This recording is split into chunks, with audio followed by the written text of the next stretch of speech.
Здравствуйте, это программа «Интервью», и мы поговорим сегодня о сервисе, который изменил жизнь многих россиян, части взаимодействия с налоговыми инспекторами по вопросу уплаты налоговой задолженности, получения вычетов. И, можно сказать, избавив людей от необходимости стоять в очередях. И наш гость – начальник отдела по работе с налогоплательщиками регионального управления Федеральной налоговой службы России Лина Галиева. Лина Наиловна, здравствуйте. Добрый день. Лина Наиловна, расскажите, пожалуйста, что нужно для того, чтобы войти в личный кабинет? И, как я полагаю, сервис работает все 24/7? Да, совершенно верно. Сервис ФНС России «Личный кабинет налогоплательщика для физического лица», он работает 24/7, тем самым предоставляя возможность для граждан в любое время зайти в него и воспользоваться его функционалом. Зайти в данный сервис очень просто. Сейчас, в период такой цифровой трансформации, которая проходит у нас в обществе, большинство граждан подключено к порталу госуслуг, имеют подтвержденную учетную запись, с помощью которой они реализуют там свои, исполняют там жизненные ситуации. Вот как раз-таки с этой подтвержденной учетной записью можно гражданам зайти и в личный кабинет налогоплательщика. Ну, это первый способ. Второй способ. В этом случае необходимо обратиться за паролем и логином либо в МФЦ, либо в налоговую инспекцию. А почему все-таки необходимо получить логин и пароль именно у вас, а не, допустим, чтобы логин и пароль пришел по СМС-ке или, допустим, по электронной почте? Ну, потому что личный кабинет налогоплательщика, он содержит набор конфиденциальных сведений. Персональных данных налогоплательщика, сведений, составляющих налоговую тайну, об объектах недвижимости, например, информацию по банковским счетам налогоплательщикам. Поэтому необходимо налоговым органам, прежде всего, перед тем, как предоставить налогоплательщику доступ к личному кабинету, удостовериться, что именно это он, а не иное третье лицо, получает доступ к своим данным. Поэтому и необходимо подтверждение, личный визит в налоговый орган. Давайте поговорим о преимуществах сервиса «Личный кабинет налогоплательщика». Какие они? Преимуществ, конечно, достаточное количество. Ну, во-первых, это экономия времени, что очень сейчас важно для наших граждан. Не нужно никуда ходить в инспекцию, либо в МФЦ. Все можно сделать из дома, как мы уже сказали, в режиме 24/7. Также это автономность, независимость ни от кого при решении своих жизненных ситуаций с налоговым органом. Также возможность исключения каких-либо ошибок, потому что личный кабинет так сформирован, что любые расчеты либо заполнение деклараций не потребуется с калькулятором сидеть, как раньше приходилось налогоплательщику, а все это автоматически с использованием подсказок реализовано в интерфейсе личного кабинета. Ну и, конечно же, безопасность, потому что проходит этап аутентификации. Поэтому налогоплательщик может безопасно работать в этом сервисе. А вот какими способами может зайти на сайт личного налогоплательщика? Это компьютер, как еще, допустим? Да, есть веб-версия сервиса «Личный кабинет» налогоплательщика, а также мобильная версия. Ну, в сегодняшний день гражданам удобно все совершать в телефоне, потому что телефон всегда с тобой. И существует мобильное приложение именно личного кабинета «Налоги ФЛ», установив которое, можно также взаимодействовать с налоговой. При этом вход осуществляется с применением логина и пароля, которые от личного кабинета. То есть тем самым личный кабинет всегда в твоем кармане, и ты можешь решать все свои вопросы. А вот расскажите, откуда лучше все-таки удобнее заходить на личный кабинет налогоплательщика, на ваш взгляд? Но для того, чтобы в полную меру использовать все возможности личного кабинета, заполнять налоговые декларации, уплачивать налоги, на мой взгляд, удобнее, конечно, веб-версия. Она более расширенная и позволяет более полный экран.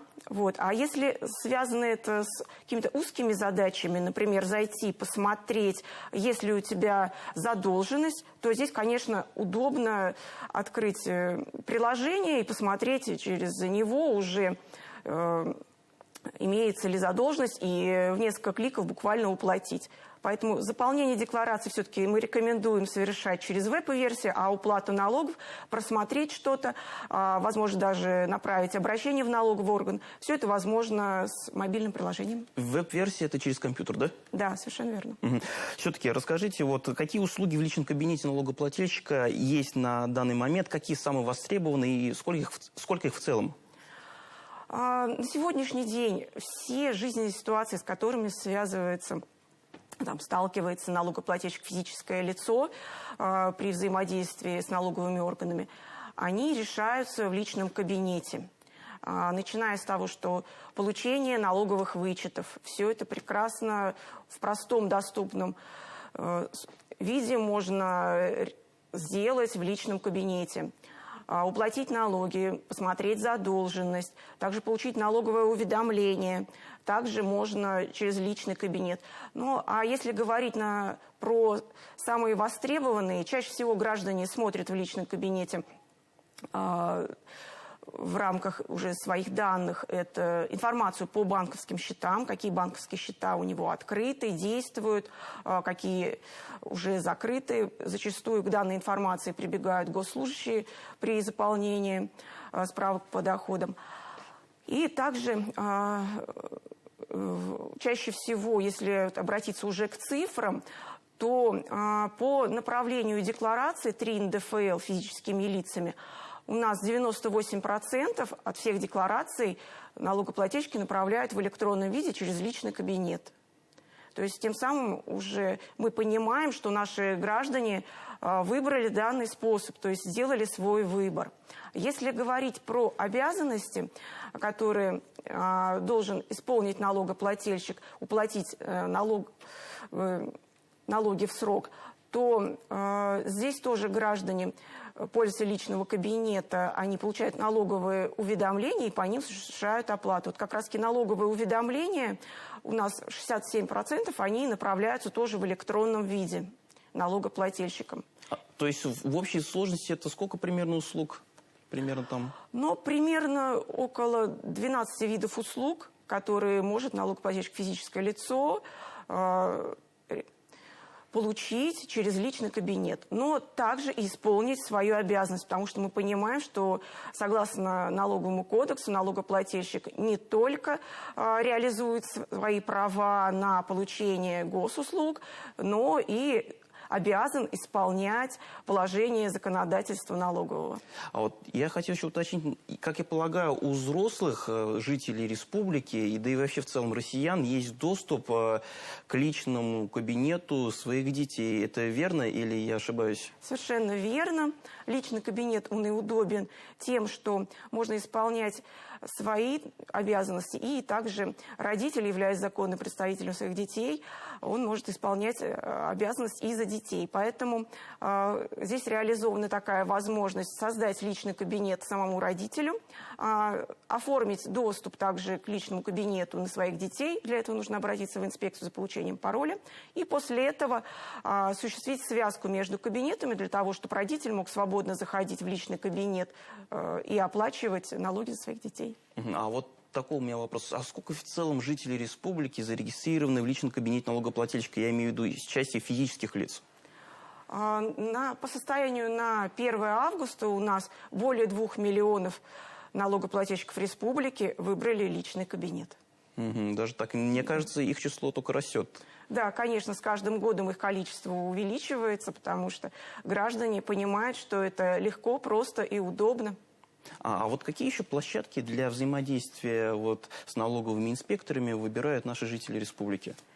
Ну, это, конечно, портал госуслуг, о котором мы уже с вами сегодня говорили, затронули этот момент.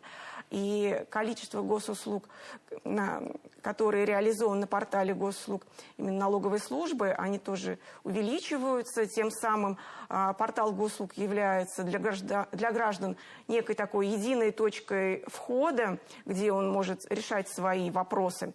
Но самое популярное, что набирает такую востребованность среди граждан, это возможность получения налоговых уведомлений. Эта возможность появилась не так давно, несколько лет тому назад. Но предварительно здесь налогоплательщику нужно направить согласие, что он готов получать налоговые уведомления на уплату имущественных налогов в электронном виде через портал госуслуг. То есть налогоплательщик заходит в госуслуги и получает не только информацию по штрафам ГИБДД, там, направляет запросы в иные органы, но и также от налоговых органов. Когда придет срок уплаты имущественных налогов, он получит свое налоговое уведомление в электронном виде, и там же на портале государственных услуг он сможет оплатить. Это очень удобно, поэтому сегодня, если обращаться к цифрам, 245 тысяч налогоплательщиков Республики Башкортостан выбрали вот этот способ получения налоговых уведомлений.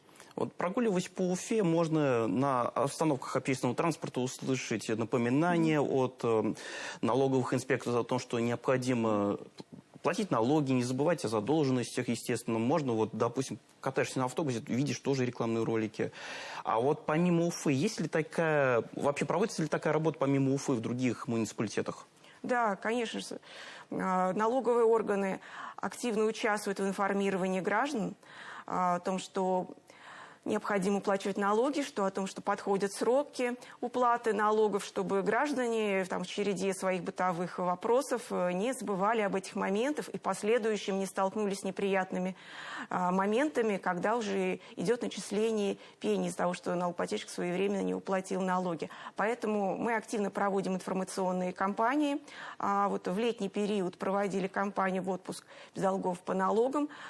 Здесь мы информировали граждан о том, чтобы прежде чем они решили выехать за границу, проверили, есть ли у них задолженность, потому что на границе у них могут быть проблемы с выездом, и их могут уже прям развернуть из-за наличия долгов. Поэтому настоятельно рекомендовали гражданам проверить с помощью, опять-таки, сервисов ФНС России, через личный кабинет, через портал госуслуги, оплатить имеющуюся задолженность, если она есть, и после этого уже выезжать. Если говорить про уплату имущественных налогов, то впереди у нас вот кампания по имущественным налогам.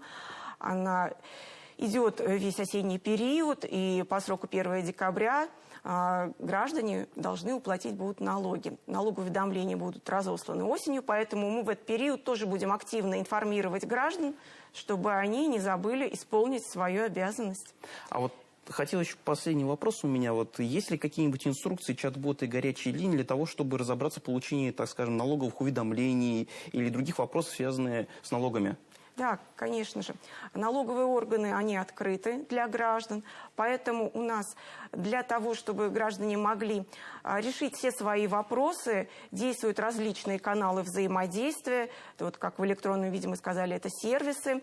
Также можно позвонить и на телефон. У нас действует единый бесплатный федеральный номер 8 800 222 22, куда, обратившись, налогоплательщик может получить ответ на любой интересующий его вопрос.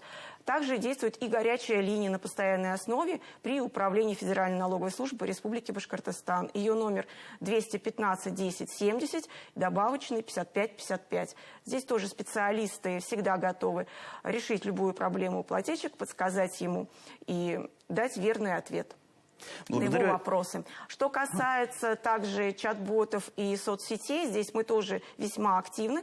На сайте ФНС России действует действительно чат-бот, который тоже электронный помощник для налогоплательщика. Ну и мы также обеспечиваем свое присутствие в соцсетях. У налоговых органов есть свои страницы в соцсетях, ВКонтакте, в Одноклассниках, где также ведем активно информирование налогоплательщиков, потому что особенно молодое поколение, они черпают информацию через соцсети, через этот формат. Поэтому там тоже можно подписаться на наши страницы и получать информацию от нас в электронном виде. Благодарю Лина Наиловну за беседу. Это была программа «Интервью». До свидания, до скорой встречи.